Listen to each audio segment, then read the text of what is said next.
मेरे प्रिय आत्मा,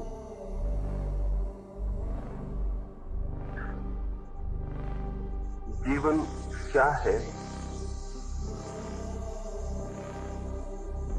मनुष्य इसे भी नहीं जानता है, और जीवन को ही हम न जान सके तो मृत्यु को जानने की तो कोई संभावना शेष नहीं होती। जीवन ही अपरिचित और अज्ञात हो तो मृत्यु परिचित और ज्ञात नहीं हो सकती है। सच तो यह है कि चूंकि हमें जीवन का पता नहीं, इसलिए ही मृत्यु घटित होती प्रतीत होती है। जो जीवन को जानते हैं उनके लिए मृत्यु एक असंभव शब्द है, जो न कभी घटा, न घटता है, न घट सकता है। जगत में कुछ शब्द बिल्कुल ही झूठे, उन शब्दों में कुछ भी सत्य नहीं है। उन्हीं शब्दों में मृत्यु भी एक शब्द है जो नितांत असत्य है। मृत्यु जैसी घटना कहीं भी नहीं घटती, लेकिन हम लोगों को तो रोज मरते देखते हैं। चारों तरफ रोज मृत्यु घटती हुई मालूम होती है। गांव-गांव में मरघट है, और ठीक से हम समझें तो ज्ञात होगा कि जहां जहां हम खड़े हैं वहां वहां न मालूम कितने मनुष्यों की अर्थी जल चुकी है। जहां हम निवास बनाए हुए हैं वे भूमि के सभी स्थल मरघट रह चुके हैं। करोड़ों करोड़ों लोग मरे हैं, रोज मर रहे हैं।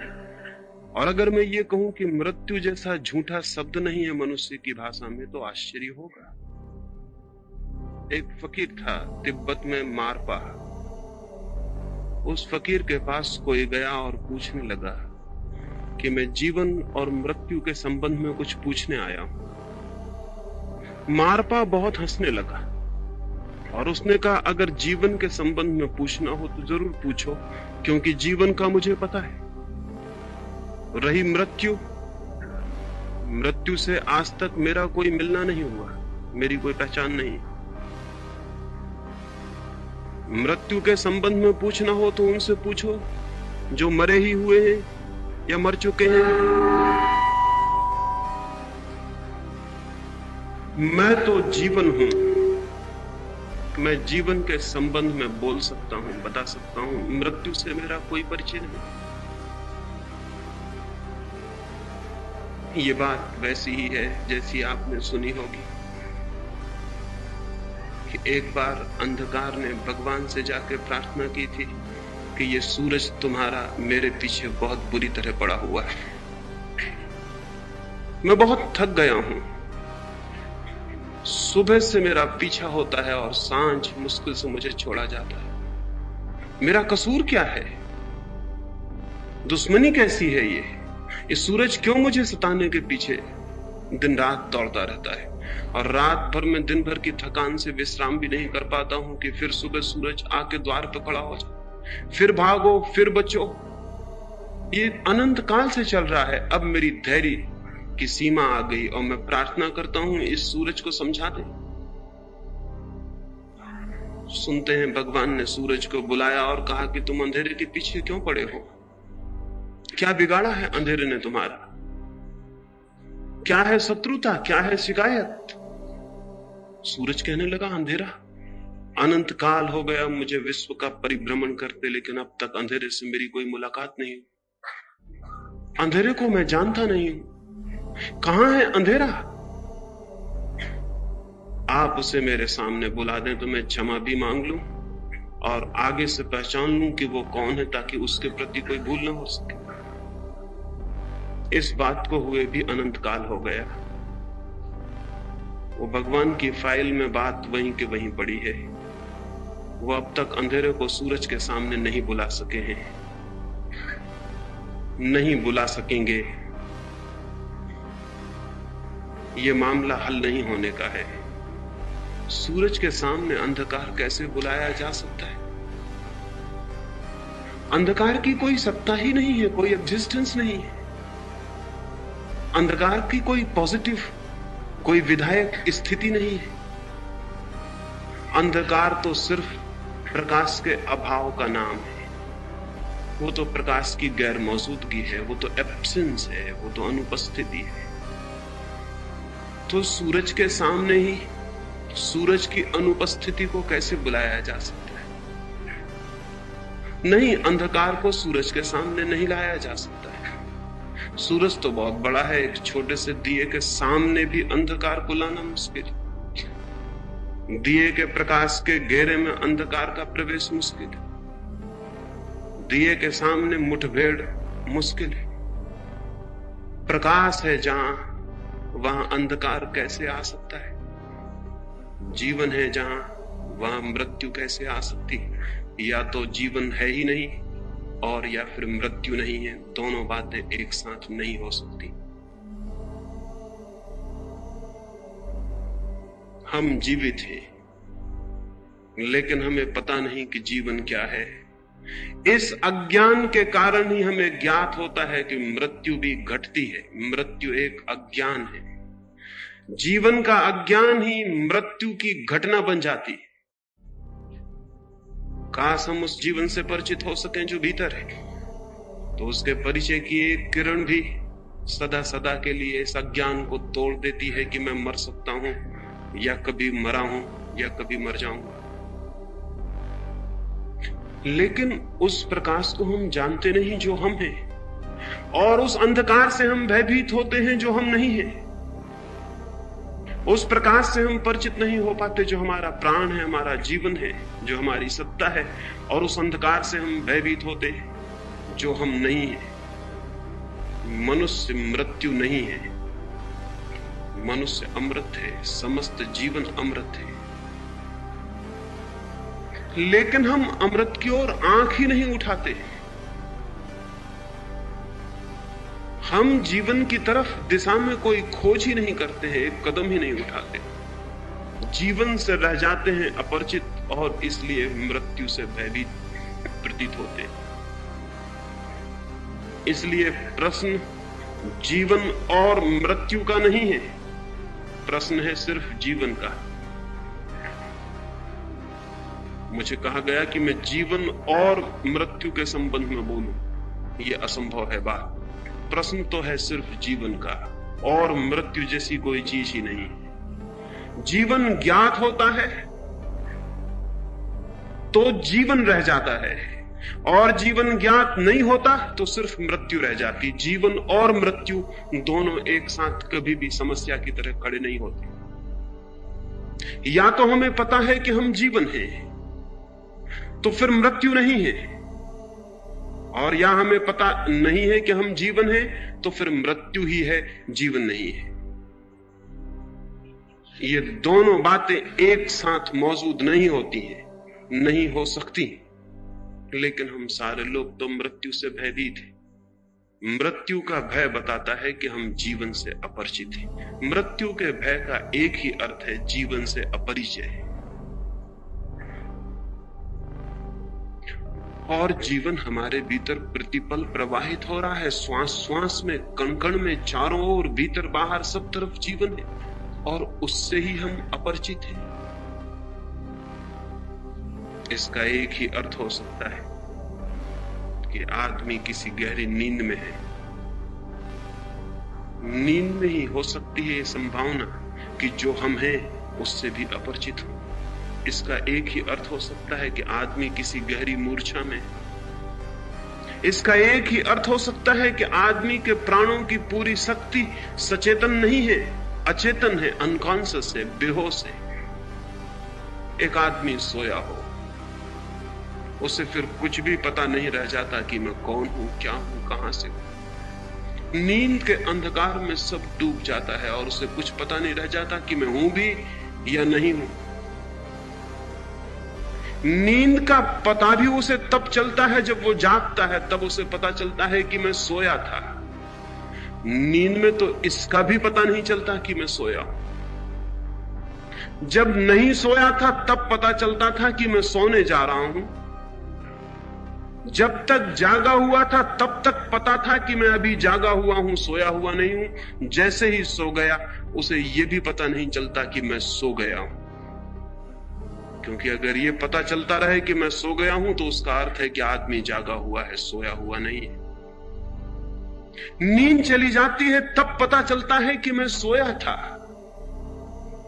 लेकिन नींद में पता नहीं चलता कि मैं हूं भी या नहीं। जरूर मनुष्य को कुछ भी पता नहीं चलता है कि मैं हूं या नहीं या क्या हूं। इसका एक ही अर्थ हो सकता है कि कोई बहुत गहरी आध्यात्मिक नींद, कोई स्पिरिचुअल हिप्नोटिक स्लीप, कोई आध्यात्मिक सम्मोहन की तंद्रा मनुष्य को घेरे हुए है। इसलिए उसे जीवन का ही पता नहीं चलता कि जीवन क्या है। नहीं, लेकिन हम इंकार करेंगे, हम कहेंगे कैसी आप बात करते हैं, हमें पूरी तरह पता है कि जीवन क्या है। हम जीते हैं, चलते हैं, उठते हैं, बैठते हैं, सोते हैं। एक शराबी भी चलता है, उठता है, बैठता है, सोता है, श्वास लेता है, आंख खोलता है, बात करता है। एक पागल भी उठता है, बैठता है, सोता है, श्वास लेता है, बात करता है, जीता है। लेकिन इससे न तो शराबी होश में कहा जा सकता है और न पागल सचेतन है ये कहा जा सकता है। एक सम्राट की सवारी निकलती थी एक रास्ते पर। एक आदमी चौराहे पर खड़ा होकर पत्थर फेंकने लगा और अपशब्द बोलने लगा और गालियां बकने लगा। सम्राट का था बड़ी शोभा यात्रा। उस आदमी को तत्काल सैनिकों ने पकड़ लिया और कारागृह में डाल दिया। लेकिन जब वो गालियां बकता था और अपशब्द बोलता था तो सम्राट हंस रहा था। उसके सैनिक हैरान हुए। उसके वजीरों ने कहा, आप हंसते क्यों हैं? उस सम्राट ने कहा, जहां तक मैं समझता हूं उस आदमी को पता नहीं है कि वो क्या कर रहा है। जहां तक मैं समझता हूं वो आदमी नशे में है। खैर, कल सुबह उसे मेरे सामने ले आए। कल वो आदमी सुबह उसके सामने ले आके खड़ा कर दिया गया। सम्राट उससे पूछने लगा, कल तुम मुझे गालियां देते थे, अपशब्द बोलते थे, क्या था कारण उसका?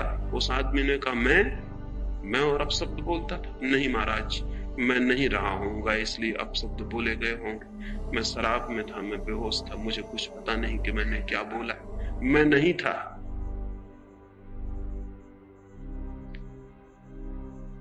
हम भी नहीं हैं। नींद में हम चल रहे हैं, बोल रहे हैं, बात कर रहे हैं, प्रेम कर रहे हैं, घृणा कर रहे हैं, युद्ध कर रहे हैं। अगर कोई दूर के तारे से देखे मनुष्य की जाति को तो वो यही समझेगा कि सारी मनुष्य जाति इस भांति व्यवहार कर रही है जिस तरह नींद में, बेहोशी में कोई व्यवहार करता हो। 3000 वर्षों में मनुष्य जाति ने 15,000 युद्ध किए। ये जागे हुए मनुष्य का लक्षण नहीं है।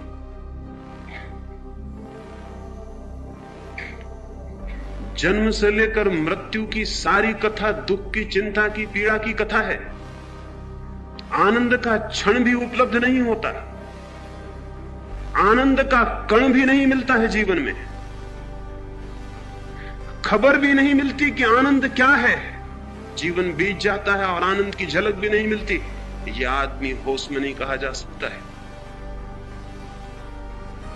दुख, चिंता, पीड़ा, उदासी और पागलपन सारे जन्म से लेकर मृत्यु तक की कथा है। लेकिन शायद हमें पता नहीं चलता, क्योंकि हमारे चारों तरफ भी हमारे जैसे ही सोए हुए लोग हैं। और कभी अगर एक आध जागा हुआ आदमी पैदा हो जाता है तो हम सोए हुए लोगों को इतना क्रोध आता है उस जागे हुए आदमी को, हम बहुत जल्दी उस आदमी की हत्या कर देते हैं। हम ज्यादा देर उसे बर्दाश्त नहीं करते। जीसस को हम इसलिए सूली पर लटका देते हैं कि तुम्हारा कसूर है कि तुम जागे हुए आदमी हो। हम सोए हुए लोगों को तुम्हें देखकर बहुत अपमानित होना पड़ता है। हम सोए हुए आदमियों के लिए तुम एक अपमानजनक चिन्ह बन जाते हो कि तुम सोए हुए लोग हो। हमारी मौजूदगी हमारी नींद में बाधा डालती, हम तुम्हें हत्या कर देंगे। हम सुकरात को जहर पिला के मार डालते। हम मंसूर की गर्दन काट देते। हम जागे हुए आदमियों के साथ वही व्यवहार करते हैं जो पागलों की बस्ती में उस आदमी के साथ होगा जो पागल नहीं है। इसका आपको अंदाज नहीं। मेरे मित्र एक पागल, वे पागल थे और एक पागल खाने में बंद कर दिए गए। पागलपन में उन्होंने फिनाइल की एक बाल्टी वहां पागलखाने में रखी थी, वो पी गए। उसके पी जाने से उनको कोई इतनी उल्टियां हुई, इतने दस्त लगे कि 15 दिन तक सारा शरीर रूपांतरित हो गया। उनकी सारी गर्मी जैसे शरीर से निकल गई और वो ठीक हो गए। लेकिन उन्हें 6 महीने के लिए पागल घर में भेजा गया था। वो ठीक हो गए। उन्होंने मुझसे कहा कि जब मैं पागल था तब, और जब मैं ठीक हो गया उस पागलपन में और 3 महीने तक ठीक होके पागल घर में रहा, तब जो मैंने पीड़ा अनुभव की है उसका हिसाब लगाना बहुत मुश्किल। जब तक मैं पागल था तब तक कोई कठिनाई न थी, क्योंकि और भी सब मेरे जैसे लोग थे। जब मैं ठीक हो गया तब मुझे लगा कि मैं कहां हूं, क्योंकि मैं सो रहा हूं और 2 आदमी मेरी छाती पे सवार हो गए। मैं चल रहा हूं और कोई मुझे धक्के मार रहा है। इस सब का मुझे कुछ भी पता नहीं चला था, क्योंकि मैं भी पागल था। मुझे यह भी पता नहीं चला था कि ये लोग पागल हैं जब तक मैं पागल था। जब मैं पागल न रहा तो मुझे पता चला कि ये सारे लोग पागल हैं। और जैसे ही मैं पागल न रहा, मैं उन सारे पागलों का शिकार बन गया। और मेरी कठिनाई कि मुझे सब समझ में आ रहा था कि अब मैं बिल्कुल ठीक हूं और अब क्या होगा और क्या नहीं होगा, मैं कैसे बाहर निकलूं। और अगर मैं चिल्ला के कहता था कि मैं पागल नहीं हूं, तो सभी पागल यही चिल्ला के कहते हैं कि हम पागल नहीं। कोई डॉक्टर मानने को राजी नहीं था। हमारे चारों तरफ सोए हुए लोगों की भीड़ है, और इसलिए हमें पता नहीं चलता कि हम सोए हुए आदमी हैं। और जागे हुए आदमी के साथ हम जल्दी से हत्या कर देते हैं, क्योंकि वो आदमी हमें बहुत कष्टपूर्ण मालूम होने लगता है, बहुत डिस्टर्बिंग, बहुत विघ्नकारक मालूम होने लगता है। एक अंग्रेज विद्वान केनेथ वाकर ने एक किताब लिखी है, और उस किताब को एक फकीर गुरजीएफ को समर्पित किया है। समर्पण में, डेडिकेशन में उसने जो शब्द लिखे हैं वो बड़े अद्भुत हैं। उसने डेडिकेशन में, समर्पण में लिखा है, to George Gurdjieff the disturber of my sleep. मेरी नींद तोड़ने वाले जॉर्ज गुरजीएफ को समर्पित। थोड़े से लोग जमीन पे हुए हैं जो नींद तोड़ने की कोशिश करते हैं, लेकिन अगर आप किसी की नींद तोड़ने की कोशिश करेंगे तो निश्चित वो आपसे बदला लेगा। किसी सोते हुए आदमी को जगाने की कोशिश करिए, वो आपकी गर्दन पकड़ लेगा। आज तक मनुष्य को आध्यात्मिक नींद से जिनने जगाने की कोशिश की, हमने उनकी भी गर्दनें पकड़ ली। हमारे बीच हमें पता नहीं चलता है, इसीलिए कि हम सब एक जैसे सोए हुए और नींद में लोग हैं। एक गांव के संबंध में मैंने सुना है, उसमें एक जादूगर आ गया था एक दिन, और उसने उस कुएं में गांव के एक कुड़िया डाल दी थी और कहा था, इस कुएं का पानी जो भी पिएगा पागल हो जाएगा। एक ही कुआं था उस गांव में, एक कुआं और था, लेकिन वो गांव का कुआं न था, वो राजा के महल में था। सांझ होते होते तक गांव के हर आदमी को पानी पीना पड़ा, चाहे पागलपन की कीमत पे भी पीना पड़े, लेकिन मजबूरी थी, प्यास तो बुझानी पड़ेगी, चाहे पागल ही क्यों ना हो जाना पड़े। गांव के लोग कब तक रोकते? उन्होंने पानी पिया, सांझ होते होते पूरा गांव पागल हो गया। सम्राट बहुत खुश था, उसकी रानियां बहुत खुश थी, महल में गीत और संगीत का आयोजन हो रहा था, उसके वजीर खुश थे कि हम बच गए। लेकिन सांझ होते उन्हें पता चला कि गलती में है वो, क्योंकि सारा महल सांझ होते होते गांव के पागलों ने घेर लिया। पूरा गांव हो गया था पागल, राजा के पहरेदार और सैनिक भी हो गए थे पागल। सारे गांव ने राजा के महल को घेर कर आवाज लगाई कि मालूम होता है इस राजा का दिमाग खराब हो गया। हम ऐसे पागल राजा को सिंहासन पर बर्दाश्त नहीं कर सकते। महल के ऊपर खड़े होकर राजा ने देखा कि बचाव का कोई उपाय नहीं, अपने वजीर से पूछने लगा, अब क्या होगा? हम तो सोचते थे भाग्यवान हैं हम कि हमारे पास अपना कुआं है, आज महंगा पड़ गया।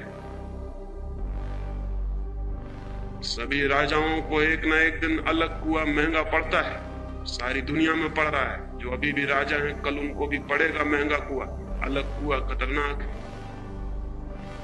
लेकिन तब तक ख्याल नहीं था। वजीर से कहने लगा, क्या होगा? वजीर ने कहा, अब कुछ पूछने की जरूरत नहीं, आप भागे पीछे के द्वार से और उस कुएं का पानी पी के जल्दी लौट आए, अन्यथा ये महल खतरे में है।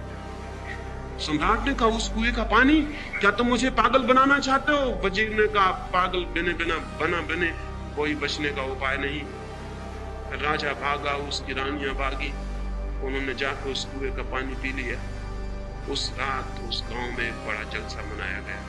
सारे गांव के लोगों ने खुशी मनाई, बाजे बजाए, गीत गाए और भगवान को धन्यवाद दिया कि हमारे राजा का दिमाग ठीक हो गया, क्योंकि राजा भी भीड़ में नाच रहा था और गालियां बक रहा था। अब राजा का दिमाग ठीक हो गया। क्योंकि हमारी नींद सार्वजनिक है, सार्वभौमिक है। चूंकि हम जन्म से ही सोए हुए हैं, इसलिए हमें पता नहीं चलता है। इस नींद में हम क्या समझ पाते हैं जीवन को? इतना ही कि ये शरीर जीवन है।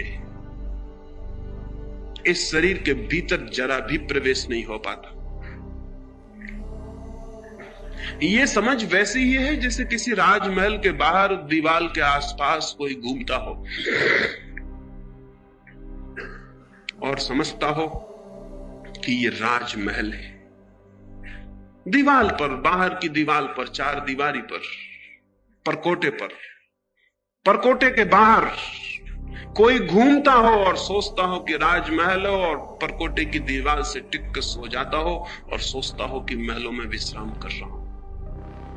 शरीर के आसपास जिनके जीवन का बोध है, वो उसी नासमझ आदमी की तरह हैं जो महल की दीवार के बाहर खड़े होकर समझता है कि महल का मेहमान हो गया हूं। शरीर के भीतर हमारा कोई प्रवेश नहीं है। शरीर के बाहर जीते हैं, बस शरीर की परत, बाहर की परत, भीतर की शरीर की परत तक का हमें पता नहीं चलता। दीवार के बाहर का हिस्सा, दीवार के भीतर का हिस्सा ही पता नहीं चलता। महल तो बहुत दूर है।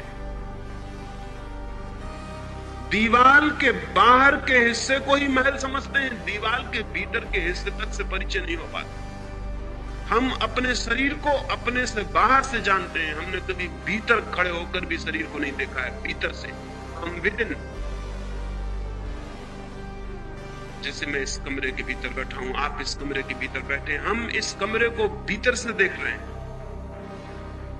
एक आदमी बाहर घूम रहा है, वो इस मकान को बाहर से देख रहा है। आदमी अपने शरीर के घर में अपने को भीतर से भी देखने में समर्थ नहीं हो पाता।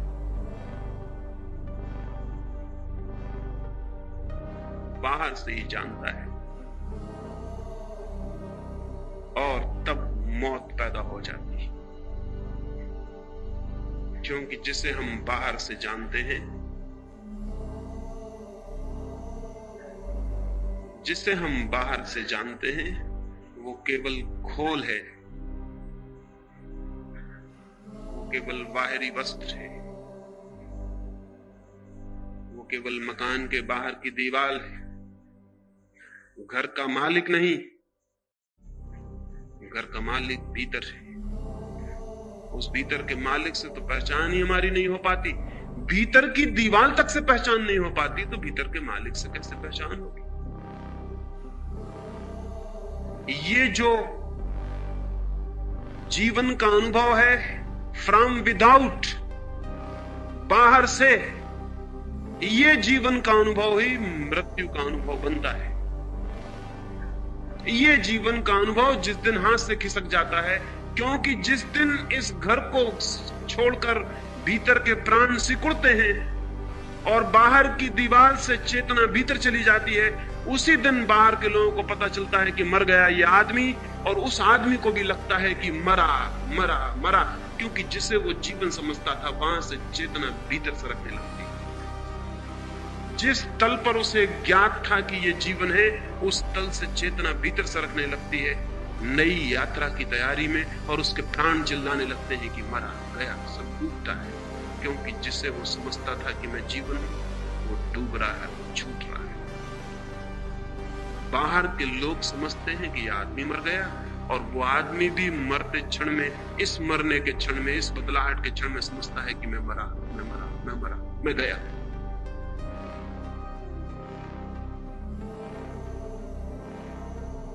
ये जो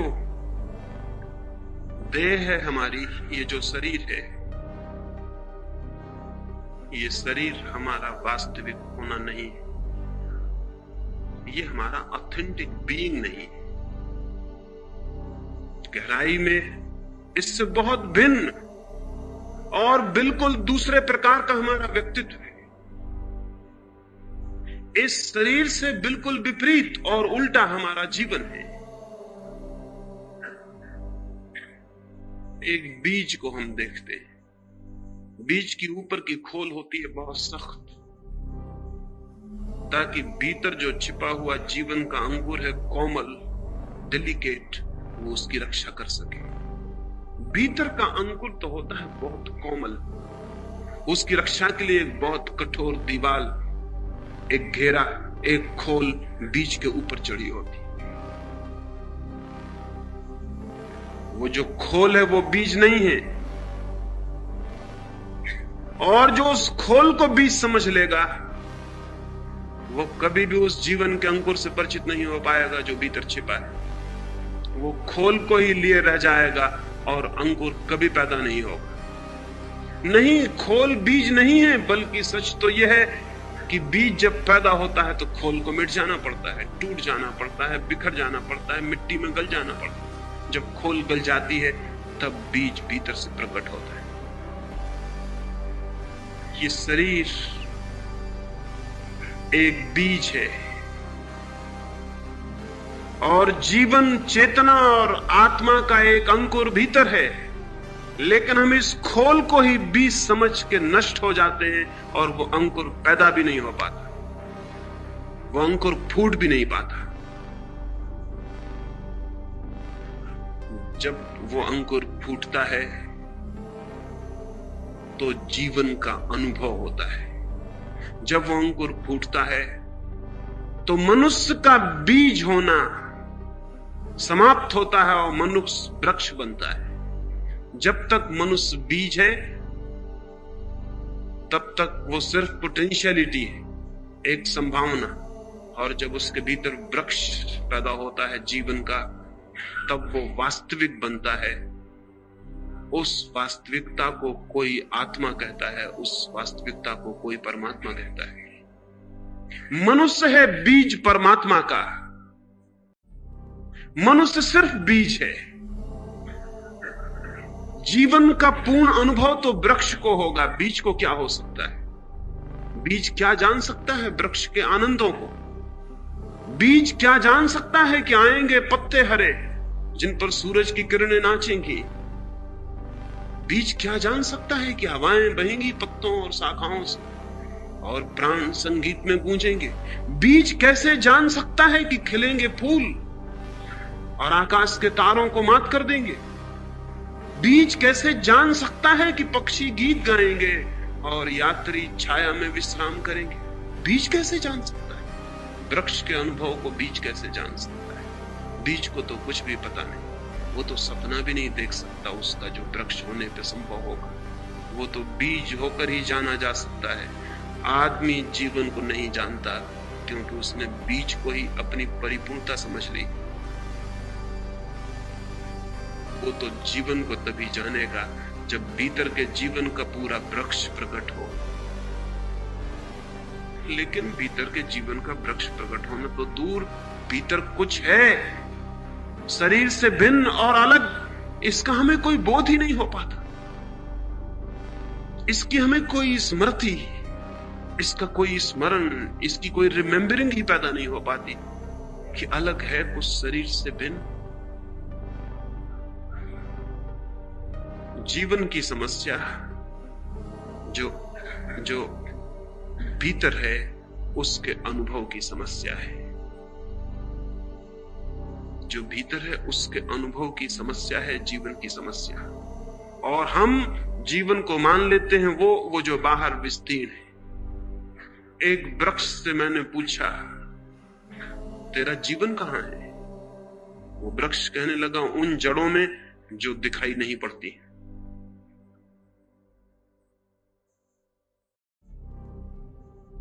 जड़ें दिखाई नहीं पड़ती, वहां जीवन है। वृक्ष जो दिखाई पड़ता है वहां से जीवन लेता है अदृश्य से।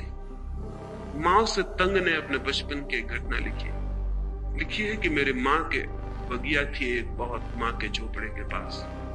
उसने जीवन भर उस बगिया को संभाला था। उसके फूल इतने बड़े और प्यारे होते थे कि दूर दूर के गांव के लोग देखने आते, और बगिया के पास से गुजरता ऐसा तो कठोर आदमी कभी नहीं देखा गया था, 2 क्षण ठहर न गया उन फूलों को देखकर। वो बूढ़ी हो गई और बीमार पड़ी। माओ छोटा था, पर उसने अपनी मां को कहा कि फिक्र मत करो, घर पर और कोई बड़ा तो था नहीं। उसने कहा फिक्र मत करो, तुम चिंता मत करो पौधों की, मैं उनकी फिक्र कर लूं। 15 दिन बाद मां उठी। माओ दिन भर बगीचे में मेहनत करता रहता, दिन रात, सुबह से लेकर आधी रात तक। मां निश्चिंत थी, लेकिन जिस दिन वो उठ के 15 दिन बाद बगीचे में आई, देखी बगिया तो कुमला गई। फूल तो जा चुके कभी के, पत्ते भी मुर्दा हो गए हैं, सारे वृक्ष उदास खड़े। ऐसा ही लगा होगा उस बुढ़िया को जैसा आज अगर किसी के पास आंखें हों तो सारी मनुष्य की बगिया को देखकर लगेगा। सब फूल गिर गए, सब पत्ते कुमला गए, सब वृक्ष उदास खड़े। वो तो छाती पीट के रोने लगी कि तूने क्या किया, और तू सुबह से सांझ तक करता क्या था। माओ भी रोने लगा। उसने कहा कि मैंने बहुत कुछ किया जो मैं कर सकता था। एक एक फूल की धूल झाड़ता था, एक एक पत्ते की धूल झाड़ता था, एक एक फूल को चूमता था, एक एक फूल पर पानी छिड़कता था। पता नहीं क्या हुआ, इतना श्रम और सारे वृक्ष कुमला गए। उसकी मां रोने में भी हंसने लगी। उसने कहा पागल, शायद तुझे पता नहीं कि वृक्षों के प्राण पत्तों और फूलों में नहीं होते, वृक्षों के प्राण जड़ों में होते हैं जो दिखाई नहीं पड़ते। तो फूल और पत्तों को पानी देगा, तो फूल और पत्तों को चूमेगा और प्रेम करेगा, सब निरर्थक है। फूल पत्ते की फिक्र भी मत कर। अगर अदृश्य जड़ें शक्तिशाली होती चली जाती हैं तो फूल पत्ते अपने से निकल आते हैं, उनकी चिंता नहीं करनी पड़ती। लेकिन आदमी ने जीवन को समझा है बाहर का सारा फूल पत्ते का जो फैलाव है वो, और भीतर की जड़ें बिल्कुल उपेक्षित हैं, निग्लेक्टेड हैं। आदमी के भीतर की जड़ें बिल्कुल ही उपेक्षित पड़ी, स्मरण भी नहीं कि भीतर भी मैं कुछ हूं, और जो भी है वो भीतर है। सत्य भीतर है, शक्ति भीतर है, जीवन की सारी क्षमता भीतर है। वहां से वो प्रकट हो सकती है बाहर प्रगटीकरण होता है। होना भीतर है, बीइंग भीतर है, बिकमिंग बाहर होती है। वो जो वास्तविक है वो भीतर है, जो फैलता है और अभिव्यक्त होता है, मैनिफेस्टेशन जो है वो बाहर है। बाहर है अभिव्यक्ति, आत्मा तो भीतर है। और बाहर की अभिव्यक्ति को जो जीवन समझ लेते हैं उनका सारा जीवन मृत्यु के भय से आक्रांत होता है। वे जीते हैं तो भी मरे मरे और डरे हुए कि कभी भी मर जाएं, किसी क्षण मर जाएं। और यही मरने से डरे हुए लोग किसी की मौत पर रोते और परेशान होते। ये उन किसी की मौत पर रोके और परेशान नहीं हो रहे हैं। हर मौत इन्हें इनकी मौत की खबर ले आती है। हर मौत इन्हें खबर लाती है इनकी मौत की। और जो अपने हैं, बहुत निकट हैं, उनकी मौत बहुत जोर से खबर लाती है अपनी मौत की।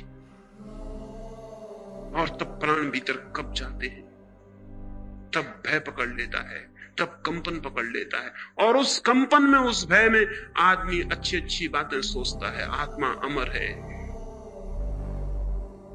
आत्मा अमर है, हम तो भगवान के अंश हैं, हम तो ब्रह्म के स्वरूप हैं। ये सब बकवास की बातें हैं, और ये अपने को धोखा देने से ज्यादा नहीं, ये सेल्फ डिसेप्शन। ये मौत से डरा हुआ आदमी अपने को मजबूत करने के लिए दोहराता है कि आत्मा अमर है। वो ये कह रहा है कि नहीं नहीं, मुझे नहीं मरना पड़ेगा, आत्मा अमर है। लेकिन कप रहे हैं प्राण, और वो कह रहा है आत्मा अमर है। जो आदमी जानता है कि आत्मा अमर है, उसे एक बार भी ये दोहराने की जरूरत नहीं है कि आत्मा अमर है, क्योंकि वो जानता है बात खत्म हो गई। लेकिन ये मौत से डरने वाले लोग मौत से डरते हैं, जीवन को जान नहीं पाते और फिर बीच में एक नई तरकीब और एक नया धोखा पैदा करते हैं कि आत्मा अमर है। इसीलिए तो आत्मा को अमर मानने वाले लोगों से ज्यादा मौत से डरने वाली कौम खोजनी कठिन। इस देश में ही ये दुर्भाग्य घटित हुआ है। इस देश में आत्मा की अमरता मानने वाले सर्वाधिक लोग हैं पृथ्वी पर, और इस देश में मौत से डरने वाले कायरों की संख्या भी सर्वाधिक है। ये दोनों बातें एक साथ कैसे होगी? जो जानते हैं कि आत्मा अमर है उनके लिए तो मृत्यु हो गई समाप्त, उनके लिए तो भय हो गया विसर्जित, उन्हें तो अब कोई मार नहीं सकता, उन्हें तो अब कोई नहीं मार सकता। और दूसरी बात भी ध्यान में ले लेना, ना उन्हें कोई मार सकता है, ना वो भ्रम में हो सकते हैं कि मैं किसी को मार सकता हूं, क्योंकि मारने की घटना ही खत्म हो गई। और इस राज को थोड़ा समझ लेना जरूरी है। जो लोग कहेंगे आत्मा अमर है, जो लोग कहेंगे आत्मा अमर है, वे मौत से डरे हुए हैं और दोहरा रहे हैं कि आत्मा अमर है। और साथ ही ऐसे मौत से डरने वाले लोग अहिंसा की भी बहुत बात करेंगे। इसलिए नहीं कि वो किसी को न मारे, बल्कि इसलिए कि बहुत गहरे में कोई उन्हें मारने को तैयार ना हो जाए। दुनिया अहिंसक होनी चाहिए। क्यों कहेंगे तो वो यही कि किसी को भी मारना बुरा है, लेकिन बहुत गहरे में वो ये कह रहे हैं कि कोई मुझे मार न डाले। किसी को भी मारना बुरा है, लेकिन अगर उन्हें पता चल गया है कि मृत्यु होती ही नहीं, तो न मरने का डर है और न मारने का डर है, और न ये अर्थपूर्ण बातें रह गई। कृष्ण ने कहा अर्जुन से कि तू भयभीत मत हो, क्योंकि तू जिन्हें सामने खड़े देख रहा है वे बहुत बार रहे हैं पहले भी। तू भी था, मैं भी था, हम सब बहुत बार थे और हम सब बहुत बार होंगे। जगत में कुछ भी नष्ट नहीं होता, इसलिए न मरने का डर न मारने का डर। सवाल है जीवन को जीने का, और जो मरने और मारने दोनों से डरते हैं वे जीवन की दृष्टि में एकदम नपुंसक और इम्पोर्टेंट हो जाते हैं। जो न मर सकता है न मार सकता है, वो जानता ही नहीं कि जो है वो न मारा जा सकता है न मर सकता है। कैसी होगी वो दुनिया जिस दिन सारा जगत जानेगा भीतर से कि आत्मा अमर है? उस दिन मृत्यु का सारा भय विलीन हो जाएगा, उस दिन मरने का भय भी विलीन हो जाएगा, मारने की धमकी भी विलीन हो जाएगी। उस दिन युद्ध विलीन होंगे, उसके पहले नहीं। जब तक आदमी को लगता है कि मारा जा सकता है, मर सकता हूं, तब तक दुनिया से युद्ध विलीन नहीं हो सकते। चाहे गांधी समझाएं अहिंसा, और चाहे बुद्ध, और चाहे महावीर, चाहे सारी दुनिया में अहिंसा के कितने ही पाठ पढ़ाए जाएं, जब तक मनुष्य को भीतर से यह अनुभव नहीं पैदा हो सकता कि जो है वो अमृत है, तब तक दुनिया में युद्ध बंद नहीं हो सकते। और जिनके हाथों में तलवारें दिखती हैं, ये मत समझ लेना कि वो बहुत बहादुर लोग हैं। तलवार सबूत है कि यह आदमी भीतर से डरपोक है, कायर है, काबड़। चौरस्तों पर जिनकी मूर्तियां बनाते हो तलवारें हाथ में लेके, वो कायरों की मूर्तियां हैं। बहादुर के हाथ में तलवार की कोई जरूरत नहीं, क्योंकि वो जानता है कि मरना और मारना दोनों बच्चों की बातें। लेकिन एक अद्भुत प्रवंचना आदमी पैदा करता है। जिन बातों को वो नहीं जानता है, उन बातों को भी इस भांति कोशिश करता है कि जैसे हम जानते। भय के कारण, भीतर है भय, भीतर वो जानता है कि मरना पड़ेगा, लोग रोज मर रहे हैं। भीतर वो देखता है कि शरीर क्षीण हो रहा है, जवानी गई, बुढ़ापा आ रहा है, देखता है कि शरीर जा रहा है, और भीतर दोहरा रहा है कि आत्मा अजर अमर है। वो अपना विश्वास जुटाने की कोशिश कर रहा है, हिम्मत जुटाने की कोशिश कर रहा है कि मत घबराओ, मत घबराओ, मौत तो है, लेकिन नहीं नहीं, ऋषि मुनि कहते हैं कि आत्मा अमर है।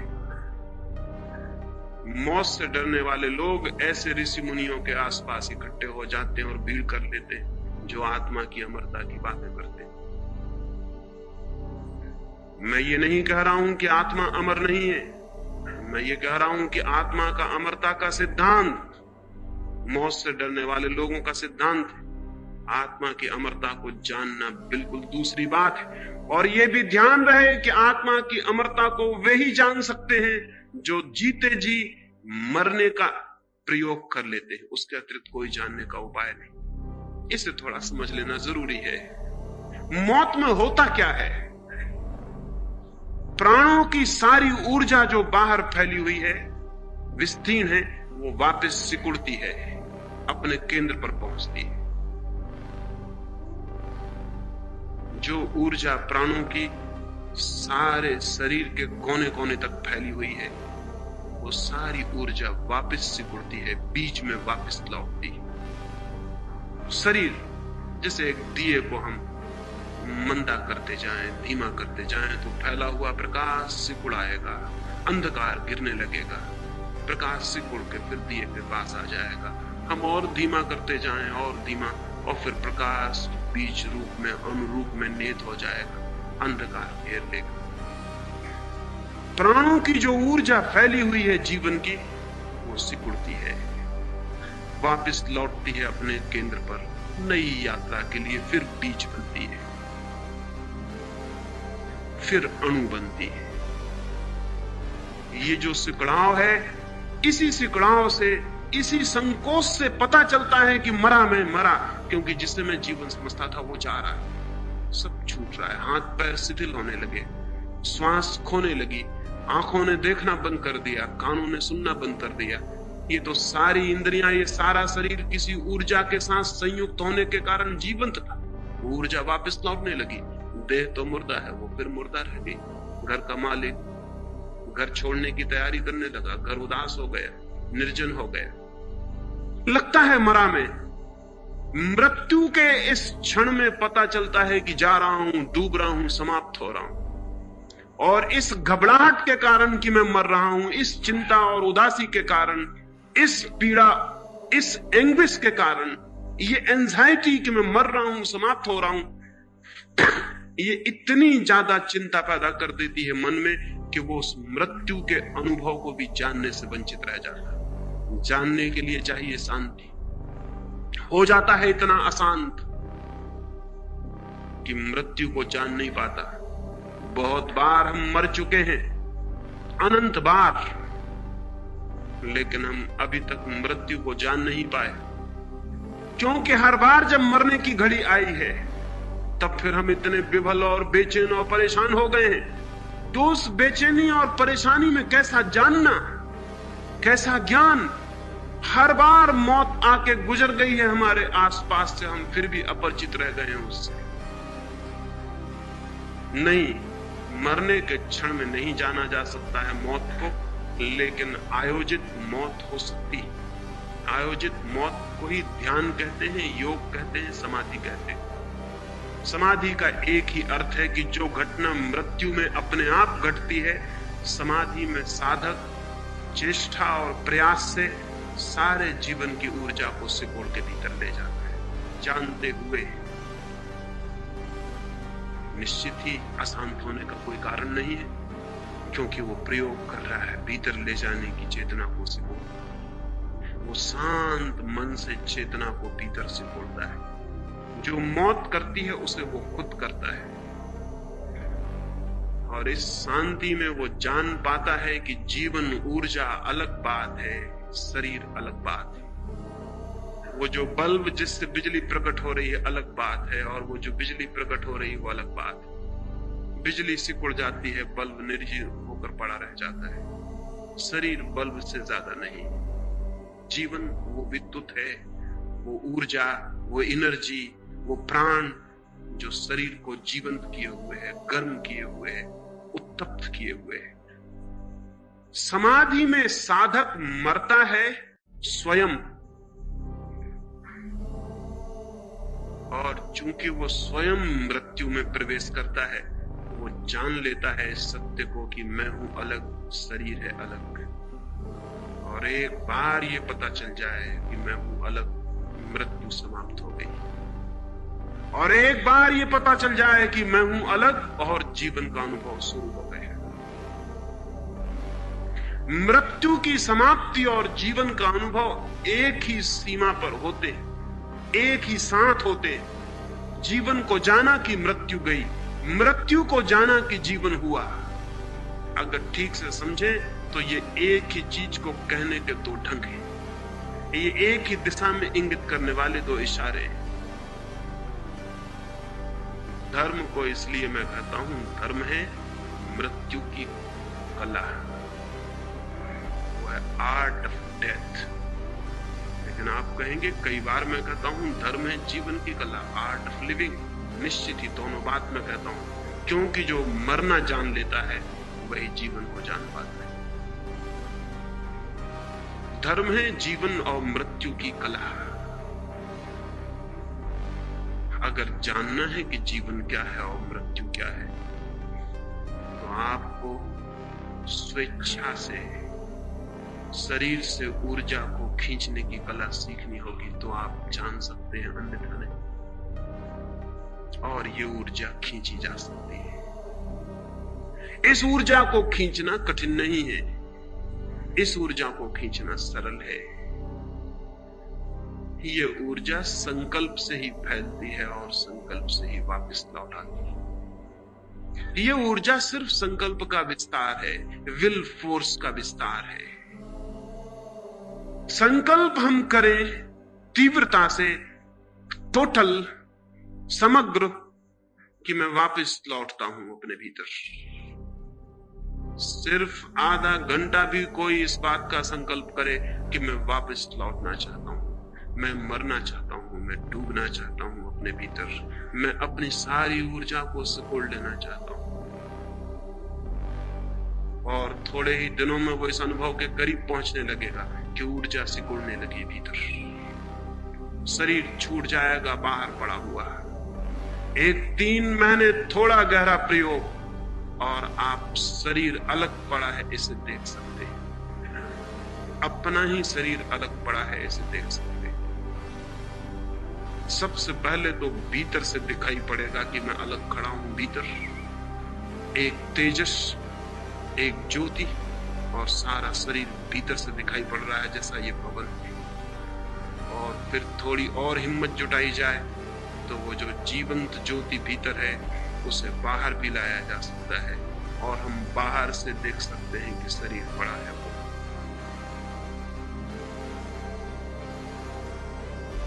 एक अद्भुत अनुभव मुझे हुआ, वो मैं कहूं। अब तक उसे कभी कहा नहीं, अचानक ख्याल आ गया तो कहता हूं।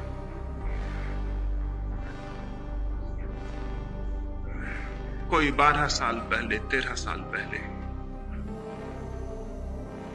बहुत रातों तक एक वृक्ष के ऊपर बैठकर ध्यान करता था।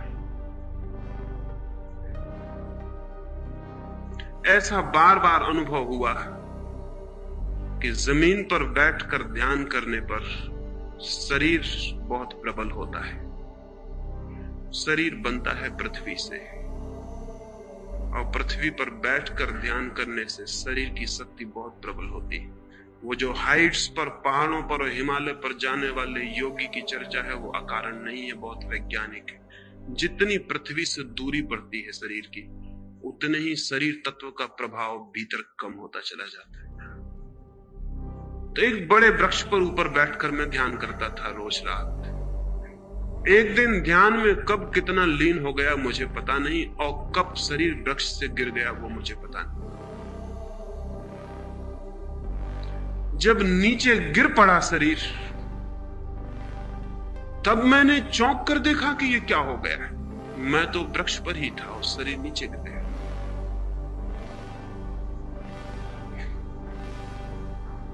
कैसा हुआ अनुभव कहना बहुत मुश्किल है।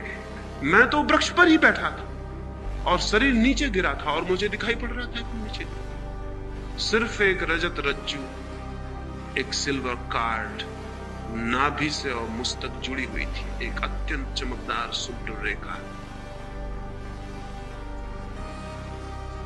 कुछ भी समझ के बाहर था कि अब क्या होगा, कैसे वापस लौटूंगा।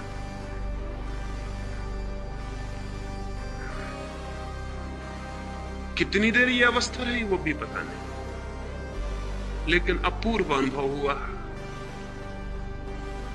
शरीर के बाहर से पहली दफा देखा शरीर को, और शरीर उसी दिन से समाप्त हो गई। मौत उसी दिन से खत्म हो गई, क्योंकि एक और देह दिखाई पड़ी जो शरीर से भिन्न है, एक और सूक्ष्म शरीर का अनुभव।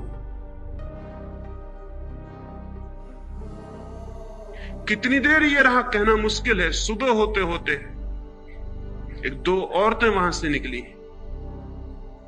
दूध लेकर किसी गांव से, और उन्होंने आके पड़ा हुआ शरीर देखा। वो मैं देख रहा हूं ऊपर से कि वो करीब आके बैठ गई है, कोई मर गया, और उन्होंने सिर पर हाथ रखा, और एक क्षण में जैसे तीव्र आकर्षण से मैं वापस अपने शरीर में आ गया और आंख खुल गई। तब एक दूसरा अनुभव भी हुआ। वो दूसरा अनुभव ये हुआ कि स्त्री पुरुष के शरीर में एक कीमिया और केमिकल चेंज पैदा कर सकती है, और पुरुष स्त्री के शरीर में एक केमिकल चेंज पैदा कर सकता है। ये भी ख्याल हुआ कि उस स्त्री का छूना और मेरा वापस लौट आना, ये कैसे हो गया। फिर तो बहुत अनुभव हुए इस बात के, और तब मुझे समझ में आया कि हिंदुस्तान में जिन तांत्रिकों ने समाधि पर और मृत्यु पर सर्वाधिक प्रयोग किए थे, उन्होंने क्यों स्त्रियों को भी अपने साथ बांध लिया। क्योंकि गहरी समाधि के प्रयोग में अगर शरीर के बाहर तेजस शरीर चला गया है, सूक्ष्म शरीर चला गया है, तो बिना स्त्री के सहायता के पुरुष के तेजस शरीर को वापस नहीं लौटाया जा सकता। या स्त्री का तेजस शरीर अगर बाहर चला गया तो बिना पुरुष की सहायता के उसे वापस नहीं लौटाया जा सकता। स्त्री और पुरुष के शरीर के मिलते ही एक विद्युत वृत्त, एक इलेक्ट्रिक सर्किल पूरा हो जाता है, और वो जो बाहर निकल गई है चेतना तीव्रता से भीतर वापस लौट आती है।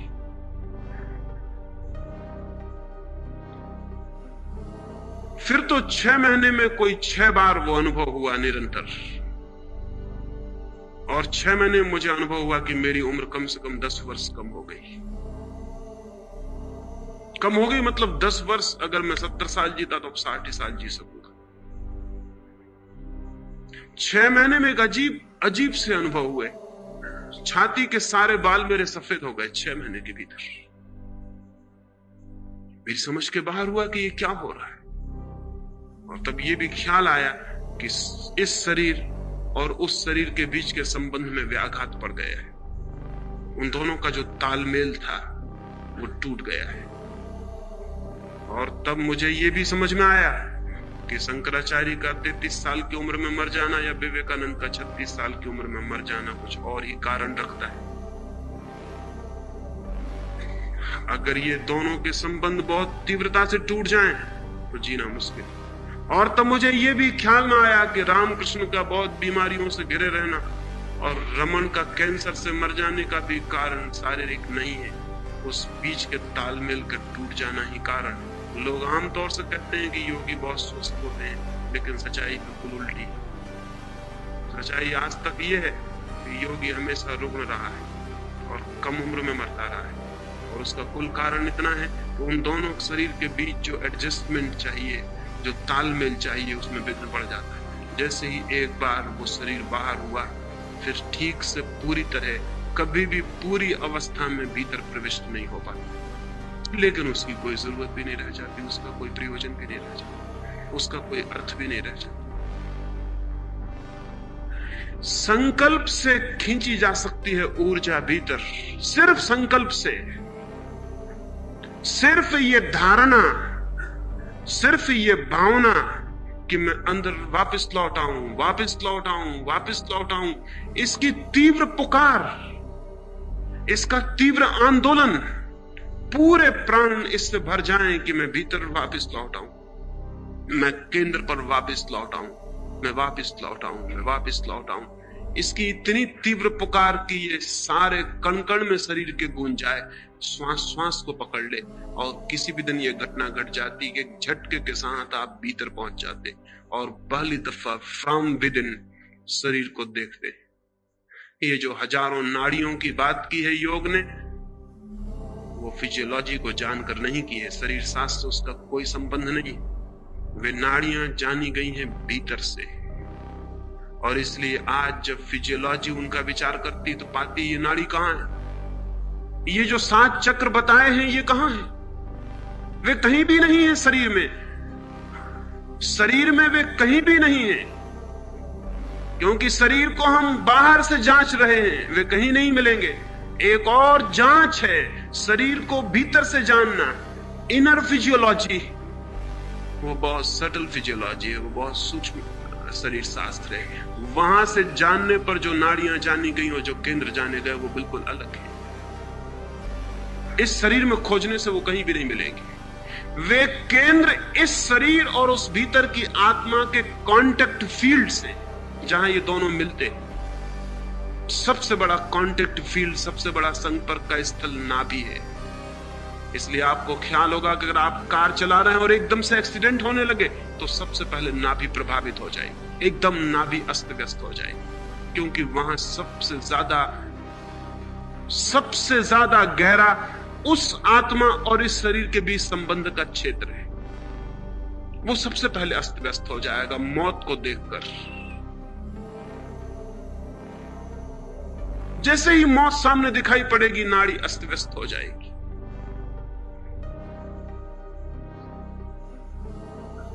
नाभि अस्त व्यस्त हो जाएगी। सारे शरीर के केंद्र है, और शरीर की एक आंतरिक व्यवस्था है जो उस अंतः शरीर और इस शरीर के बीच संपर्क से स्थापित हुई है। जिन चक्रों की बात है वे उनके संपर्क स्थल है। निश्चित ही एक बार भीतर से शरीर को जानना एक बिल्कुल ही दूसरी दुनिया को जान लेना है, जिसका हमें कोई भी पता नहीं, जिससे मेडिकल साइंस जिसके संबंध में एक शब्द भी नहीं जानती और नहीं जान सकेगी अभी। एक बार यह अनुभव हो जाए कि मैं अलग और ये शरीर अलग, मौत खत्म हो गई, मृत्यु नहीं है फिर, और फिर तो शरीर के बाहर आके खड़े होकर देखा जा सकता है। तो ये कोई फिलसफिक विचार नहीं है, ये कोई दार्शनिक तात्विक चिंतन नहीं है कि मृत्यु क्या है, जीवन क्या है। जो लोग इस पर विचार करते हैं वो 2 कौड़ी का भी फल कभी नहीं निकाल पाते। ये तो है एग्जिस्टेंशियल अप्रोच, ये तो है अस्तित्ववादी खोज।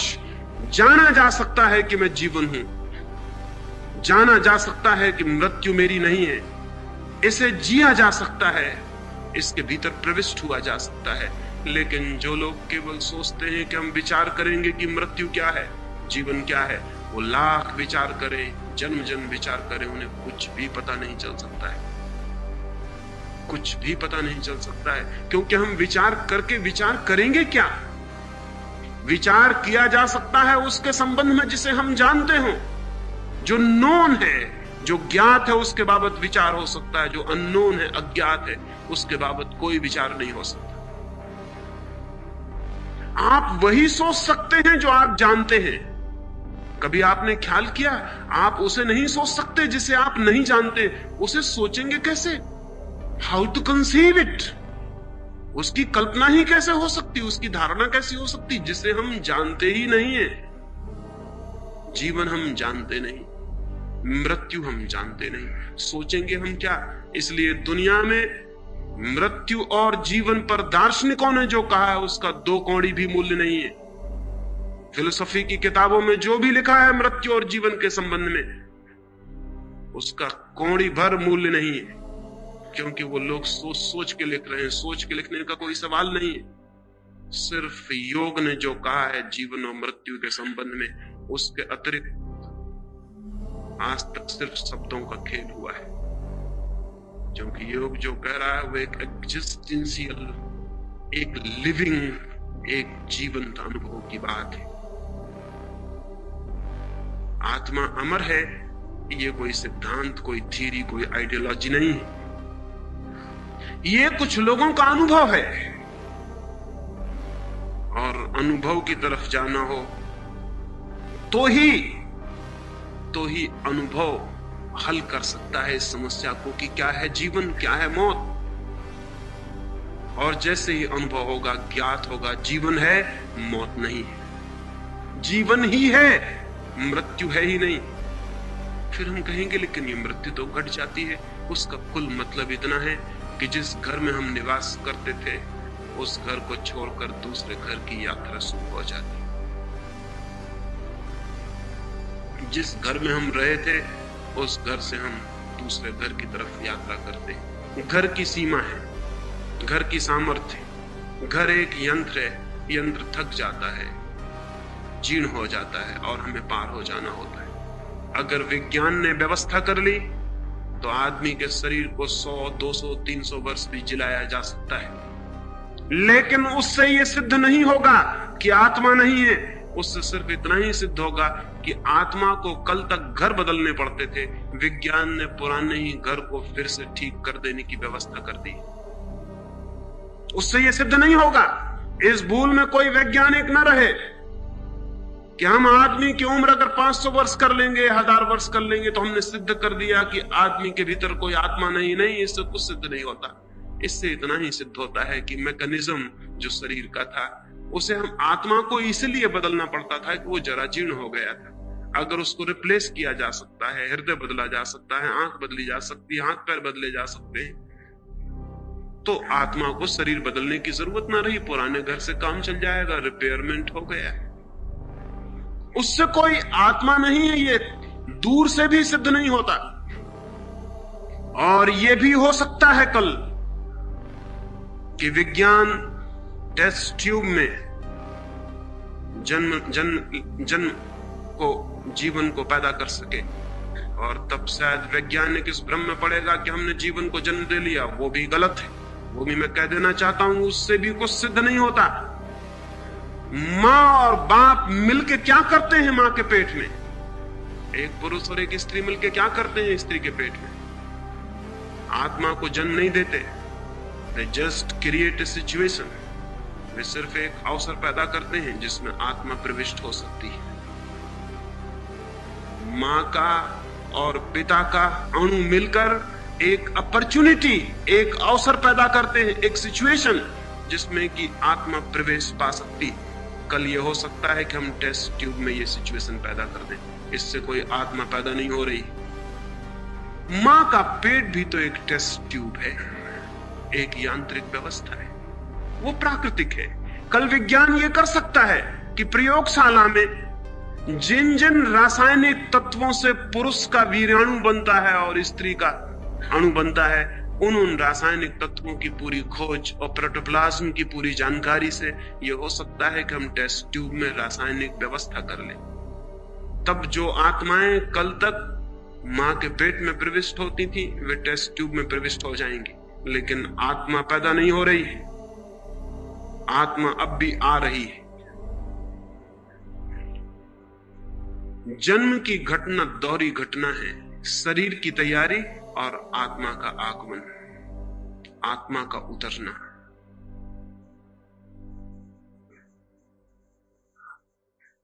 आत्मा के संबंध में आने वाले दिन बहुत खतरनाक और अंधेरे होने वाले हैं, क्योंकि विज्ञान की प्रत्येक घोषणा आदमी को यह विश्वास दिला देगी कि आत्मा नहीं है।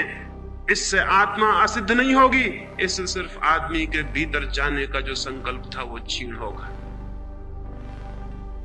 इससे सिर्फ अगर ये आदमी को समझ में आने लगा कि ठीक है, उम्र बढ़ गई, बच्चे टेस्ट ट्यूब में पैदा होने लगे, अब कहां है आत्मा, इससे आत्मा असिद्ध नहीं होगी।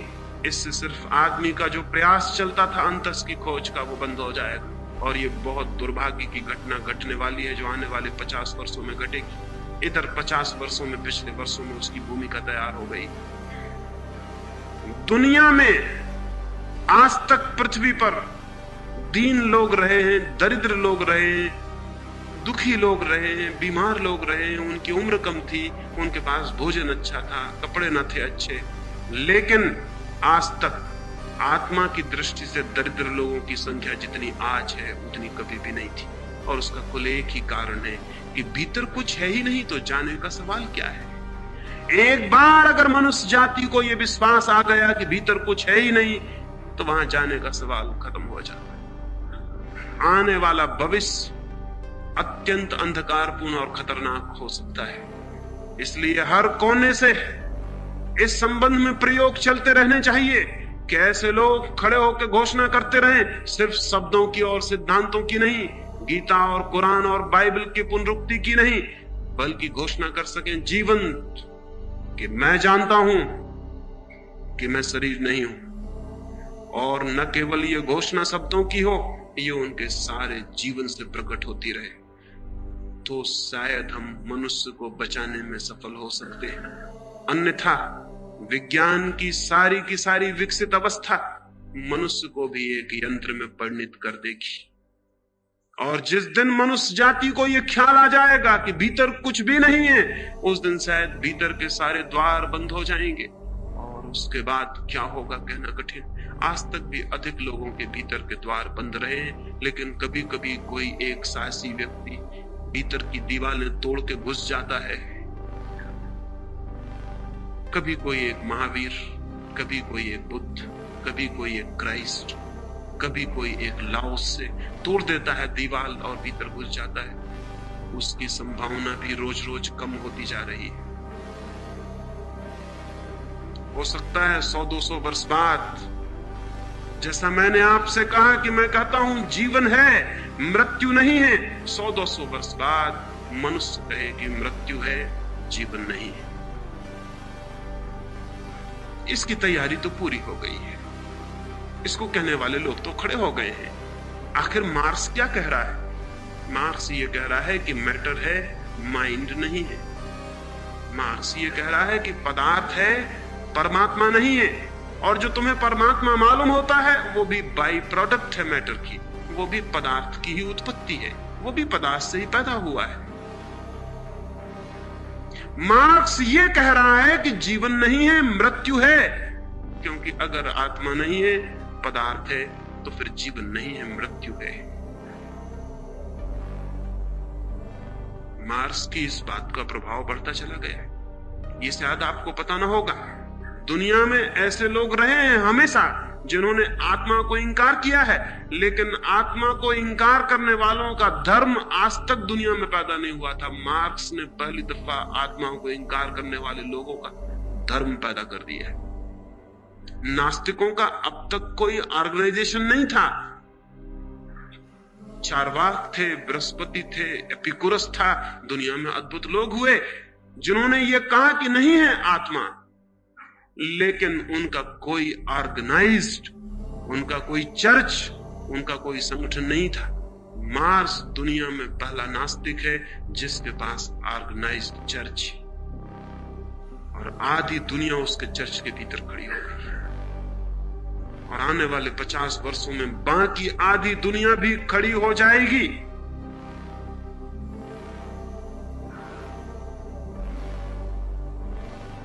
आत्मा तो है, लेकिन उसको जानने और पहचानने के सारे द्वार बंद होते जा रहे हैं। जीवन तो है, लेकिन उस जीवन से संबंधित होने की सारी संभावनाएं क्षीण होती जा रही हैं। इसके पहले कि सारे द्वार बंद हो जाएं,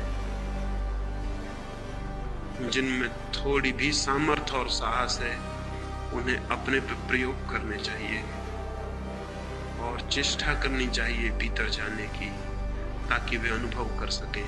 और अगर दुनिया में 100-200 लोग भी भीतर की ज्योति को अनुभव करते हो तो कोई खतरा नहीं है।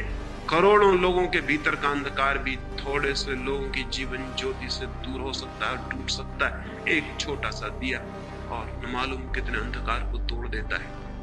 अगर एक गांव में एक आदमी भी है जो जानता है कि आत्मा अमर है, उस गांव का पूरा वातावरण, उस गांव की पूरी हवा, उस गांव की पूरी जिंदगी बदल जाएगी। एक छोटा सा फूल खिलता है और दूर दूर के रास्तों पर उसकी सुगंध फैल जाती। एक आदमी भी अगर इस बात को जानता है कि आत्मा अमर है, तो उस एक आदमी का एक गांव में होना पूरे गांव की आत्मा की शुद्धि का कारण बन सकता है। लेकिन हमारे मुल्क में कितने साधु और कितने चिल्लाने शोरगुल करने वाले हैं कि आत्मा अमर है, और इनकी इतनी लंबी कतार, इतनी भीड़, और मुल्क का ये नैतिक चरित्र और मुल्क का ये पतन, ये सबूत करता है कि सब धोखेबाज धंधा है। यहां कहीं कोई आत्मा को जानने वाला नहीं। ये इतनी भीड़, इतनी कतार, ये इतनी मिलिट्री और इतना बड़ा सर्कस साधुओं का सारे मुल्क में। कोई मुंह पे पट्टी बांधे हुए एक तरह का सर्कस कर रहे हैं, कोई डंडा लिए दूसरे तरह का सर्कस कर रहे हैं, कोई तीसरे तरह का सर्कस कर रहे हैं। ये इतनी बड़ी भीड़ आत्मा को जानने वाले लोगों की हो और मुल्क का जीवन इतना नीचे गिरता चला जाए, यह असंभव है। और मैं आपको कहना चाहता हूं कि जो लोग कहते हैं कि ये आम आदमी ने दुनिया का चरित्र बिगाड़ा है, वो गलत कहते हैं। आम आदमी हमेशा ऐसा रहा है। दुनिया का चरित्र ऊंचा था कुछ थोड़े से लोगों के आत्मा अनुभव की वजह से। आम आदमी हमेशा ऐसा था। आम आदमी में कोई फर्क नहीं पड़ गया है। आम आदमी के बीच कुछ लोग थे जीवन, और उसकी चेतना को सदा ऊपर उठाते रहे, सदा ऊपर खींचते रहे। उनकी मौजूदगी, उनकी प्रेजेंस कैटालिटिक एजेंट का काम करती रही और आदमी के जीवन को ऊपर खींचती रही। और अगर आज दुनिया में आदमी का चरित्र इतना नीचा है, तो जिम्मेवार हैं साधु, जिम्मेवार है महात्मा, जिम्मेवार हैं धर्म की बातें करने वाले झूठे लोग। आम आदमी जिम्मेवार नहीं है। उसकी कभी कोई रिस्पॉन्सिबिलिटी नहीं थी, पहले भी नहीं थी, आज भी नहीं है। अगर दुनिया को बदलना हो तो इस बकवास को छोड़ दें कि हम एक एक आदमी का चरित्र सुधारेंगे, कि हम एक एक आदमी को नैतिक शिक्षा का पाठ देंगे। अगर दुनिया को बदलना चाहते हैं तो कुछ थोड़े से लोगों को अत्यंत इंटेंस इनर एक्सपेरिमेंट में से गुजरना पड़ेगा। जो लोग बहुत भीतरी प्रयोग से गुजरने को राजी हैं, ज्यादा नहीं, सिर्फ एक मुल्क में 100 लोग आत्मा को जानने की स्थिति में पहुंच जाएं और पूरे मुल्क का जीवन अपने आप ऊपर उठ जाएगा।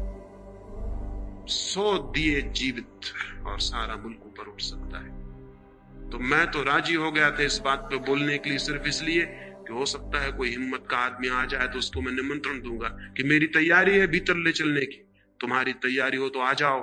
वहां बताया जा सकता है कि जीवन क्या है और मृत्यु क्या है।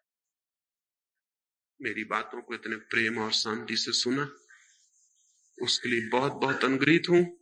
और अंत में सबके भीतर बैठे परमात्मा को प्रणाम करता हूं। मेरे प्रणाम स्वीकार।